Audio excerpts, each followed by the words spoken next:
Class 9 Sanskrit chapter 3 जिसका शीर्षक था गोदोहनम। पिछले वीडियो में हमने गोदोहनम को अच्छे से समझा। इसके बाद इसके आंसर क्वेश्चन को हम करते हैं। तो आइए, एक पदेन उत्तरम लिखत। मल्लिका पूजार्थम सखीभिः सह कुत्र गच्छति स्म। मल्लिका पूजा के लिए सखियों के साथ कहाँ गई थी? तो काशी विश्वनाथ मंदिरम, काशी विश्वनाथ मंदिर। उमायाः पितामहेन कति सेटकमितं दुग्धम अपेक्षते। उमा के पितामह कितने 100 लीटर या कितने 100 लीटर दूध की अपेक्षा करते थे? किससे? चंदन से। चंदन से उमा के पितामह कितने 100 लीटर दूध की मांग की थी? तो त्रिशतं अर्थात 300 लीटर। कुम्भकार घटान किमर्थम रचयति। कुम्भकार घड़ों को किस लिए बना रहा था? जीविकार्थे। कुम्भकार घड़ों को अपनी जीविका के लिए बना रहा था, अपने जीविकोपार्जन के लिए बना रहा था। कानि चंदनस्य जिह्वा लोलुपताम वर्धन्ते स्म। चंदन के जेवा किसे देखकर या किसके लिए लोलुप होने लगी, अर्थात लालच करने लगी? तो मोदकानी, लड्डुओं को देखकर चंदन के जेवा लोलुप हो गई, अर्थात उसके खाने की उसके अंदर इच्छा जागने लगी कि मोदकों को देखकर, उसके सुगंध को देखकर वो जब वहाँ प्रवेश करता है और लड्डू बनाए जा रहे होते हैं तो उसे देखकर उसका बड़ा मन करता है खाने को, और वह लड्डुओं को जब छूने लगता है तो उसकी पत्नी उसे डांटती है क्योंकि भगवान के लिए होता है। तो यहाँ पे क्या होगा? मोदकानी। नंदिन्या पाद प्रहारेह कः रक्तरंजितः अभवत्। नंदिनी के पाद प्रहार से, पैर के प्रहार से कौन रक्तरंजित हो गया था? तो नंदिनी के पैर के प्रहार से चंदन रक्तरंजित हो गया था, क्योंकि वह गाय को जब धोने जाता है, लगाने जाता है, तो 1 महीने बाद तो उसे गाय अपने पैर से मार मार कर रक्तरंजित कर देती है।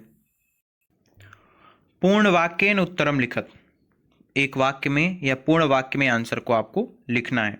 तो मल्लिका चंदनश्च मासपर्यन्तः धेनोः सेवां कथम अकुर्ताम। मल्लिका और चंदन ने महीने तक गाय की सेवा कैसे की? तो इसका आंसर होगा मल्लिका चंदनश्च धेनोः सेवायां मासपर्यन्तं निरतौ अभवताम्।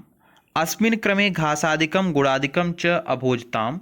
कदाचित् विषाणयोः तैलम् अलेपतायां तिलकम् अधार्यतायां रात्रौ नीराजनेनापि अतोषतायाम। अर्थात मल्लिका और चंदन गाय की सेवा महीने तक निरंतर करते रहे।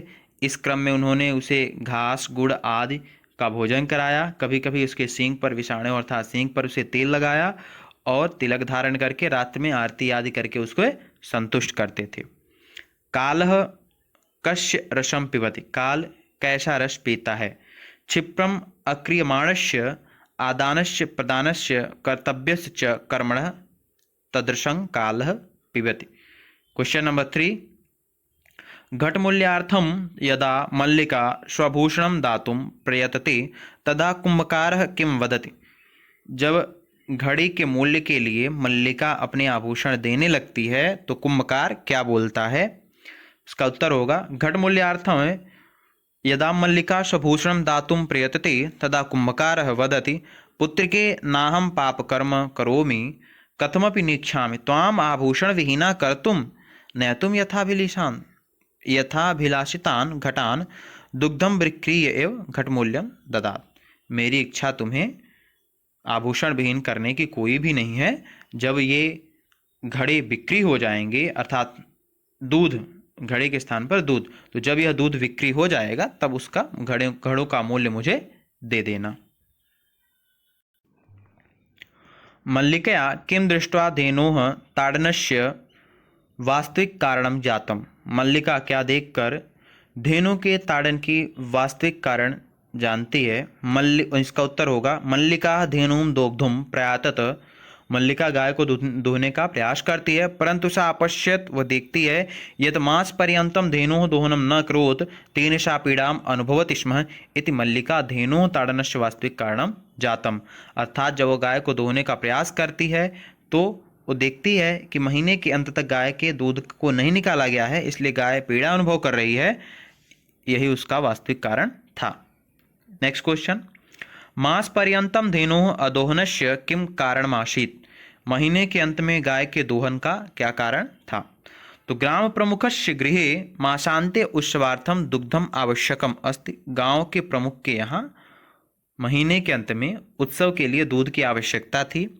चंदन अचिंत्यत, चंदन सोच रहा था, यदि अहम मासान्ते दुग्धम भोक्ष्यामि तर्हि बहुधनम प्राप्स्यामि इति धेनोः अदोहनस्य कारणमासीत्।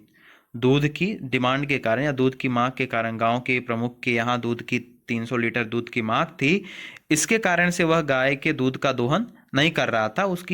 उसका विचार था, व्यक्तिगत उसका विचार था कि यदि हम महीने के अंत में गाय का दोहन करेंगे तो हमें बहुत सारा दूध प्राप्त होगा, जिसे हम बेचकर। नेक्स्ट क्वेश्चन है, प्रश्न निर्माणम कुरुत। प्रश्न का निर्माण करना है।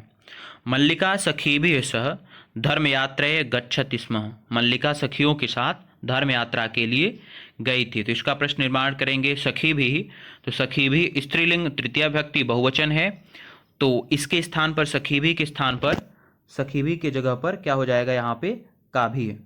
सखी भी की जगह पर यहाँ पर का भी है। सखी भी, तो यहाँ पे क्या हो जाएगा आपका? का भी। नेक्स्ट हो जाएगा, चंदन दुग्ध दोहनम कृत्वा एव स्वप्रातरासस्य प्रबंधम अकरोत।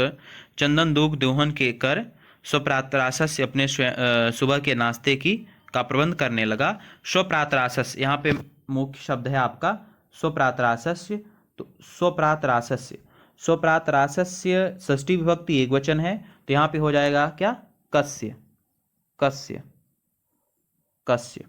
इसके बाद मोदकानि प्रथमा, मोदकानि है, तो मोदकानि शब्द यहाँ पे यदि देखें इसे, तो मोदकानि पूजानि मित्तानि रचितानि आसन। मोदक जो थे, लड्डू जो थे, तो पूजा के निमित्त के लिए थे। तो मोदकानि शब्द जो है आपका यहाँ पर, मोदकानि शब्द तो प्रथमा विभक्ति मोदकानि प्रथमा विभक्ति, इसमें द्वितीया और बहुवचन है, यह नपुंसक है, इसलिए यहाँ पर क्या होगा? का भी, का भी।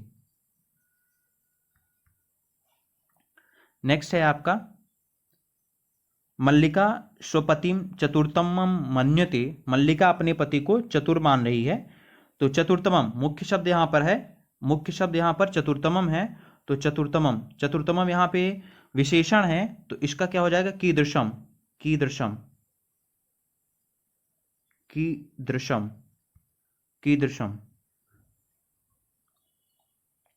नेक्स्ट है, नंदिनी पादाभ्याम ताड़ित्वा चंदनम रक्तरंजितम करोत। नंदिनी पैरों से मारकर चंदन को रक्तरंजित कर देती है। तो नंदिनी, इसका मुख्य शब्द यहाँ पर होगा नंदिनी, मूल शब्द है नंदिनी, तो मूल शब्द नंदिनी है, तो मूल शब्द नंदिनी के कारण इसे यहाँ पर नंदिनी है। तो नंदिनी स्त्रीलिंग प्रथमा एक वचन है, तो यहाँ पर हो जाएगा का। आंसर इसका क्या हो जाएगा? का। मंजूषाया सहायतया भावार्थ रिक्त स्थान पूर्यत। मंजूषा की सहायता से इसके भावार्थ को रिक्त स्थान को पूरा करना है। तो जिसको यदा चंदन स्वपत्न्याम काशी विश्वनाथम प्रति, यहाँ पे होगा धर्म यात्रा विषय जानत, तदा सह क्रोधितः न भवति। वह जब जानता है तो क्रोधित नहीं होता है। यत तस्या पत्नी तम गृह व्यवस्थाये कथित्वा सखीभिः सह भ्रमणाय गच्छति, अपितु तस्या यात्रायाः कृते मंगल कामनां कुर्वन् कथयति। यत तव मार्गाः शिवा अर्थात कल्याणकारिणः भवन्तु, मार्गे कदा काचिदपि बाधा तव कृते समस्यां न उत्पाद्यते, एतेन सिद्ध्यति यत् चंदन नारी स्वतंत्रतायाः। इसके बाद घटना को घटनानुसारम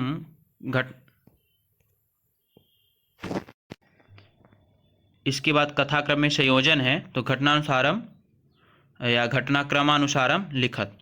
तो का सखीभिः सह तीर्थयात्रायै काशी विश्वनाथ मंदिरं प्रति गच्छति। उभौ नंदिन्याः सर्वविध परिचर्यां कुरुतः उमा माशान्ते उत्सवार्थं दुग्धस्य आवश्यकता विषये चंदनं सूचयति। मल्लिका पूजार्थं मोदकानि रचयति। उत्सव दिने यदा दुग्धुं प्रयत्नं करोति तदा नन्दिनी पादेन प्रहरति कार्याणि समये करणीयानि इति चन्दनः नन्दिन्याः पादप्रहारेण अवगच्छति।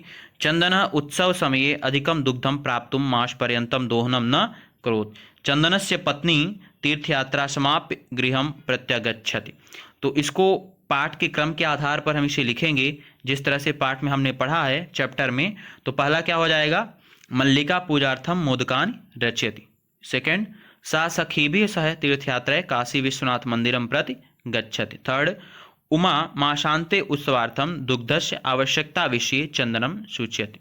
फोर्थ, चंदन उत्सव समये अधिकम दुग्धम प्राप्तुं मास पर्यंतम दोहनम न करोमि। फिफ्थ हो जाएगा, चंदनस्य पत्नी तीर्थयात्रा समाप्य गृहं प्रत्यागच्छति। सिक्स हो जाएगा आपका, उभो नंदिन्याः सर्वविध परिचर्या कुरुत। सेवेंथ, उत्सव दिने यदा दोग्धुं प्रयत्नं करोति तदा नंदिनी पादेन प्रहरति। एट्थ, कार्याणि समये करणीयानि इति चंदनः नंदिन्याः पादप्रहारेण अवगच्छति। नेक्स्ट, अधोलिखित वाक्यानि कः कं प्रति कथयति इति प्रदत्त स्थाने उदाहरणं लिखित। उदाहरणं, धन्यवादः मातुलः याम्यधुना, अर्थात धन्यवाद मातुलः, मामा धन्यवाद, अब मैं चलती हूँ। तो ये किसने कहा था, उमा ने कहा था। किससे, चंदन से कहा था। कब, जब वो स्त्री का वेश धारण कर कर एक मटकी लेकर गाय को धोने के लिए गया था। त्रिशेटकमितं दुग्धम शोभनम व्यवस्था भविष्यति, कौन बोलता है ये, चंदन ने कहा था। किससे, उमा से कहा था कि 300 लीटर दूध अच्छी बात है, इसकी व्यवस्था हो जाएगी। मूल्यम तो दुग्धम विक्रीय एव दातुम शक्यते, किसने कहा था, यह चंदन ने कहा था। किससे, देवेश से, जो कुम्हार था उससे, कि इसकी घड़ों का मूल्य तो दूध के बेचने के बाद ही हम दे सकते हैं। पुत्र के नाहम पाप कर्म करूँ, यह किसने कहा, देवेश ने कहा था, जो कुम्हार था। किससे, मल्लिका से कहा था कि हम पुत्र के मैं पाप कर्म नहीं करूँगा। देवी मायापि जात्वा यस्माभिः सर्वथानुचितम कृतम, यह किसने कहा था, चंदन ने कहा था मल्लिका से। नेक्स्ट है, पाठस्य आधारेण प्रदत्त पदानाम संधि विच्छेदम कुरुत, पाठ के आधार पर दिए गए पदों के संधि विच्छेद करना है। तो शिवास्ते शिवाधनते, कौन सी संधि हो जाएगी इसमें, विसर्ग संधि हो जाएगी। शिवास्ते शिवाधनते विसर्ग संधि। मनः प्लस हरः मनोहरः, यह भी आपकी विसर्ग संधि होगी इसमें भी। सप्ताहांते सप्ताह प्लस अंते दीर्घ स्वर संधि। नेक्षामि न प्लस इच्छामि, तो न प्लस अ प्लस ई बराबर ए हो रहा है, तो यहाँ पे गुण स्वर संधि आपकी हो जाएगी। अत्युत्तम, तो अति प्लस उत्तम, ई प्लस उ बराबर य, तो अत्युत्तम यहाँ पर आपकी यण संधि हो जाएगी। नेक्स्ट है, पाठाधारेण अधोलिखित पदानाम प्रकृति प्रत्ययम च संयोज्य विभज्य व लिखत, पाठ के आधार पर लिखे गए पदों की प्रकृति और प्रत्यय को संयोज्य करके लिखना है और विभज्य करके, विभाजित करके भी लिखना है। कुछ शब्द को योग कर का लिखना है और जो योग करके दिए हुए उनके पाठ के प्रत्यय को, मूल पद और प्रत्यय को विभक्त करना है। तो करणीयम क्ली प्लस अनियर, करणीयम होगा क्री प्लस अनियर। विक्री वी प्लस क्री प्लस ल्यप, तो क्या हो जाएगा इसका, विक्री। पठितम, तो पठ प्लस कतः, पठितम का पठ प्लस कतः। ताड़िक प्लस कत्वा, ताड़ित्वा। दोग्धुम, तो दो प्लस तुमुन, दोग्धुम का दो प्लस तुमुन। नेक्स्ट है आपका, तो इस तरह से इसके अभ्यास कंप्लीट होता है। आप सभी एक्सरसाइज को लिखिए और यदि नहीं समझ में आए तो वीडियो को पॉज करके देखें। जिन विद्यार्थियों ने चैप्टर 3 गोदोहनम को नहीं पढ़ा है, नहीं देखा है, या जिनकी क्लासेस ऑनलाइन क्लासेस छूट गई हैं, वो एक बार उस वीडियो को जरूर देखें। पिछले वीडियो में आपको मिल जाएगा और इसके बाद फिर आंसर क्वेश्चन करें तो आपको बेहतर ढंग से समझ में आएगा।